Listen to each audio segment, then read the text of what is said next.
오늘 주님께서 우리에게 주시는 신약성경 말씀 로마서 14장 19절 말씀입니다.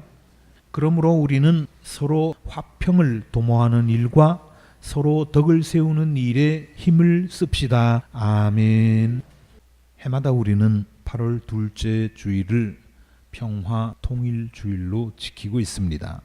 올해도 남측의 한국기독교 교회 협의회와 북측의 조선 그리스도교 연맹이 공동 기도문을 작성했고 그 기도문으로 우리가 함께 기도했습니다.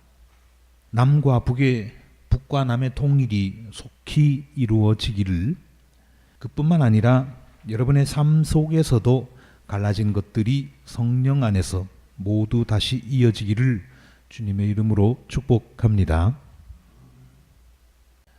먼저 유혹에 대해서 같이 잠깐 생각해 볼 텐데요. 흔히 유혹이라고 하면 뭔가 나쁜 짓을 하자고 또는 나쁜 짓을 하라고 꼬드기는 것을 생각합니다. 그렇지만 꼭 그런 것만은 아닌 것 같습니다. 옛날 악마는 무작정 나쁜 짓을 하도록 유혹했지만 악마도 진화를 거듭하면서 상당히 영악해졌습니다. 멍청하게 고지곧대로 하지 않고 상당히 세련되게 우리에게 접근합니다. 나쁜 짓 하라고 유혹하는 대표적인 놈이 창세기에 나오는 악마입니다. 하나님이 선과 악을 알게 하는 이 나무의 열매만은 먹지 마라 하고 금지하셨지 않아요? 그런데 그 열매를 따먹으라고 이불을 꼬드겼습니다. 이거는 하지 말라고 한 것을 하라고 하는 것이니까 분명히 죄를 짓는 일이지요. 그러나 진화된 악마는, 학습된 악마는 그런 식으로 하지 않습니다. 대놓고 죄 지으라고 유혹하지 않는다는 겁니다. 죄는 아니지만 그렇게 함으로써, 그 일을 함으로써 나쁜 결과가 나오도록 만드는 것, 이것이 진화된 악마의 작전입니다. 영악한 놈이죠. 예수님에게 나타났던 악마가 그런 놈입니다.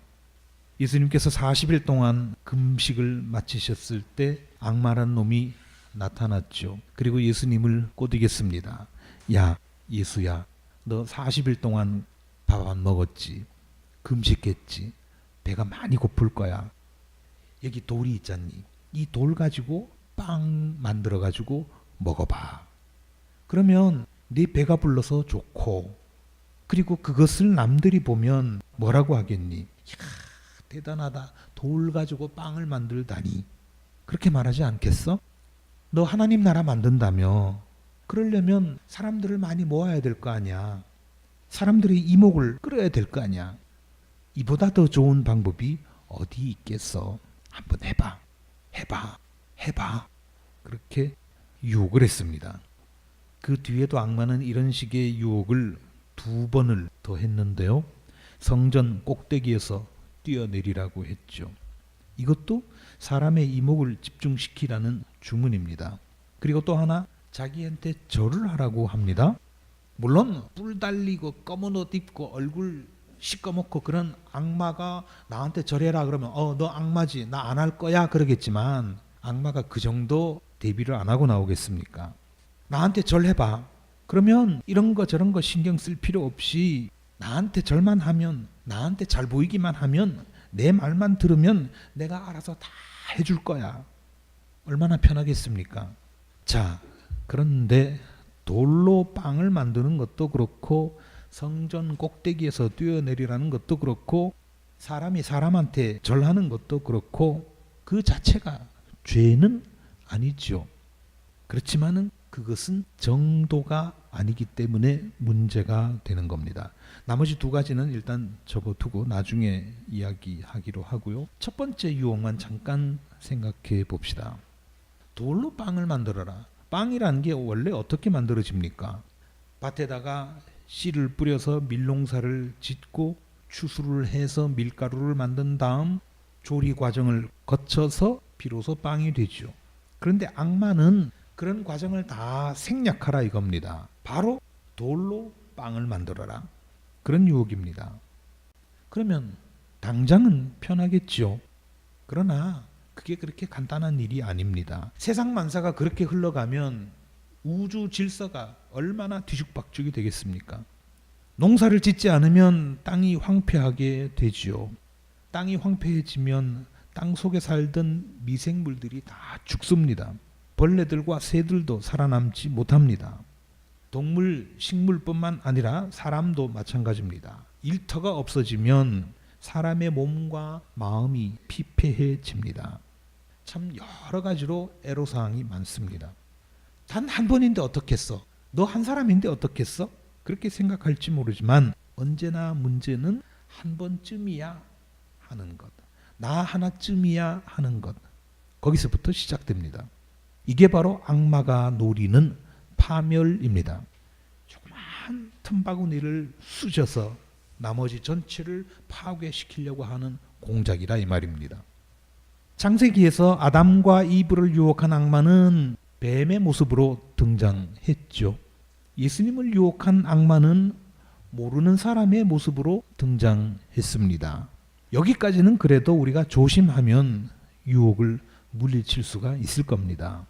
뱀같이 생긴, 악마같이 생긴 그런 존재가 우리에게 다가온다면 조심하고 일단은 피할 수 있지 않겠습니까? 그리고 남 모르는 사람이, 그동안 알지 못하던 사람이 찾아와서 뭔가 우리를 유혹하려고 한다면 그것도 웬만하면 조심할 수 있습니다.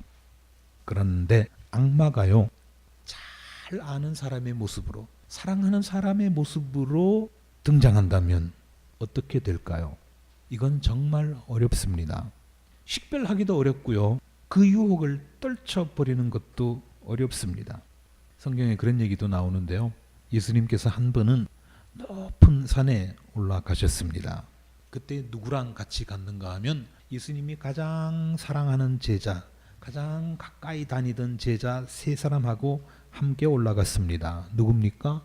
베드로, 야고보, 요한. 그렇죠. 잘 아시네요. 그런데 거기서 참 놀라운 일이 벌어졌습니다. 세 사람이 가만히 보니까 예수님이 온몸에서 광채가 나고 옷에서 빛이 나고, 그런 가운데에 예수님이 모세하고 엘리야하고 세 분이 아주 고상하고 우아하고 멋지게 얘기를 나누고 계시는 겁니다. 그야말로 환상이었습니다. 그때 베드로가 예수님께 말했습니다. 선생님, 대단합니다. 우리가 여기 있는 게 얼마나 좋은지 모르겠습니다. 그래서 드리는 말씀인데요. 우리가 여기다가 집 세 채를 지어서 하나에는 선생님을 모시고, 하나에는 모세를 모시고, 하나에는 엘리야를 모시겠습니다. 여기서 계속 삽시다. 너무 좋습니다. 참 멋지죠. 자, 그런데 여기서 베드로의 말이 죄 짓자는 겁니까? 아니죠. 그러면 뭐가 문제겠습니까? 참 안타깝게도 베드로가 잘못한 게 뭐냐 하면, 여기서 베드로는 꿈을 접자 하고 유혹했다는 것입니다. 꿈을 접자. 예수님의 꿈이 뭡니까? 하나님 나라를 만드는 것. 어떤 희생이 따르더라도, 비록 내가 십자가를 지는 한이 있다고 할지라도 이 땅에 하나님 나라를 만들자 하는 것이 예수님의 꿈 아니었습니까? 그런데 베드로가 하는 얘기는 그 꿈을 접고 그냥 편안하게 살자 하는 것입니다. 해밍웨이라고 하는 작가 아시죠? 노벨 문학상을 탄 미국의 작가인데, 이 양반의 작품 가운데 유명한 것들이 많이 있죠. 누구를 위하여 종을 울리나, 또는 무기여 안녕, 뭐 이런 것들이 있는데, 그 가운데서 바다와 노인이라고 하는 작품이 있습니다. 거기 보면 이런 대목이 나오는데요. 제가 한번 몇 줄을 읽어 보겠습니다. 희망을 버린다는 것은 어리석은 일이야 하고 노인은 생각했다. 그뿐만 아니라 그거는 죄다 하고 생각했다. 노인이 주인공인데요. 이 노인이 한평생 고기잡이로 잔뼈가 굵은 사람입니다. 나이가 들어서까지 그 일을 놓지 않고 이날도 배를 끌고 바다로 나갔는데, 오늘은 내가 큰 물고기를 한번 잡아봐야 되겠다 해서 새벽에 바다로 나갔습니다. 물고기가 쉽게 잡히나요? 더군다나 잔잔한 물고기, 작은 물고기들이야 많이 있겠지만 그런 것으로는 성이 안 차니까 큰 물고기를 잡아와야지 라고 생각을 했기 때문에 몇 날 며칠을 헤맸습니다. 그러다가 결국 헤맨 끝에 큰 물고기를 잡았습니다. 성공했습니다. 문제는 그 큰 물고기를 집으로 가지고 오는 게 문제인데 물고기가 너무 컸기 때문에, 배보다 더 컸기 때문에 배에다 실을 수도 없습니다. 그래서 어떻게 했는가 하면 길쭉한 이 물고기를 배 옆에다가 삐끄러 맸습니다. 그렇게 하고 돛을 올려서 집으로 돌아오는데, 그냥 돌아왔다면 무슨 얘기거리가 되겠습니까? 상어떼가 고기 냄새를 맡고 계속 몰려오는 겁니다. 한두 마리가 몰려와가지고 공격을 하고 한 입 뜯어먹고 겨우 물리치고, 몇 마리가 또 달려와서 또 뜯어먹고 물리치고 도망가고, 그런 일이 계속 반복이 되는 겁니다. 여러 차례 이처럼 상어떼의 습격을 받았습니다. 그때마다 사투를 벌였죠. 그러는 과정에서 노인이 했던 얘기가 바로 이 말입니다. 희망을 버린다는 것은 어리석은 일이야. 그뿐만 아니라 희망을 버린다고 하는 것, 그거는 죄야. 그러면서 희망을 버리지 않고 기진맥진할 때까지 상어와 싸우면서 배를 타고 자기 동네로 돌아왔습니다. 그런데 돌아오는 과정에서 상어하고 싸우다가 자기가 잡은 물고기는 상어가 다 뜯어먹고 뼈다귀만 배 옆에 매달려 왔습니다. 어쨌든 노인은 희망을 버리지 않았기 때문에 목숨을 건질 수 있었고 집으로 무사히 돌아올 수 있었다 하는 얘기가 바로 바다와 노인입니다. 꿈을 접어버리는 것, 희망을 팽개쳐버리는 것, 이것은 단순한 포기가 아니라 죄입니다. 우리도 마찬가지입니다. 자, 우리가 꿈을 가집시다, 희망을 가집시다 그렇게 말하지만 그것은 선택사항이 아니고, 꿈이 없는 사람, 희망이 없는 사람은 죄인이라 이겁니다. 반드시 가져야 됩니다. 오늘 우리는 평화통일주의를 지키고 있습니다. 1945년 해방되던 해, 그때 분단된 남과 북은 벌써 72년째 막혀 있습니다. 그냥 막혀 있을 뿐만 아니라 아직까지도 양측의 주민들이 전쟁을 걱정하며 살고 있습니다. 미국이 북한을 먼저 공격하네, 북한이 괌을 공격하네 하면서 지금도 트럼프하고 김정은하고 얼마나 험악하게 싸우고 있습니까? 참 걱정스럽습니다. 잘 풀려나가야 됩니다. 잘 되겠죠. 그동안 우리는 통일의 꿈을 가지고 살았습니다. 우리의 소원은 통일이라고 하는 노래도 수없이 불렀습니다. 그런데 분단된 지 너무나 오래돼서 그럴까요? 언제부터인가 통일에 대한 열망이 점점 식어져 가고 있습니다. 통일에 대한 꿈이, 통일에 대한 희망이 점점 작아져 가고 있습니다. 이대로 살자 하고 생각하는 사람들이 많아지고 있다는 거죠. 그러나 이것은 죄입니다. 주님, 여기가 좋습니다. 지금이 좋습니다. 이대로가 좋습니다. 여기다가 고속도로도 더 닫고 여기다가 아파트도 더 짓고 원전도 더 건설해서 그대로 살면 좋겠습니다. 베드로가 했던 말과 똑같지 않습니까? 그런데 우리하고 비슷한 시기에 분단되었던 나라가 독일 아닙니까? 그렇지만 독일은 이미 27년 전에 1990년에 통일이 됐습니다. 45년 만에 꿈을 이루었습니다. 그 꿈이 저절로 이루어졌을까요? 저절로 통일이 됐을까요? 결코 그렇지 않습니다. 동독 사람들과 서독 사람들이 부단한 노력을 기울인 결과였습니다. 그 가운데서도 동독의 교회들과 서독의 교회들이 끊임없이 기도했던 것, 그렇게 해서 힘을 모았던 공이 굉장히 컸습니다. 지금은 통일이 되었지만 옛날 동독 지역에 있던 라이프치히 시의 니콜라이 교회라고 하는 교회가 있습니다. 이 교회가 통일의 물꼬를 튼 교회로 잘 알려져 있습니다. 지금도 관광객들이 꽤 온다고 하는데요. 거기 가면 교회 역사에 대한 안내문이 비치되어 있는데 한국어로 된 것도 있다고 그럽니다.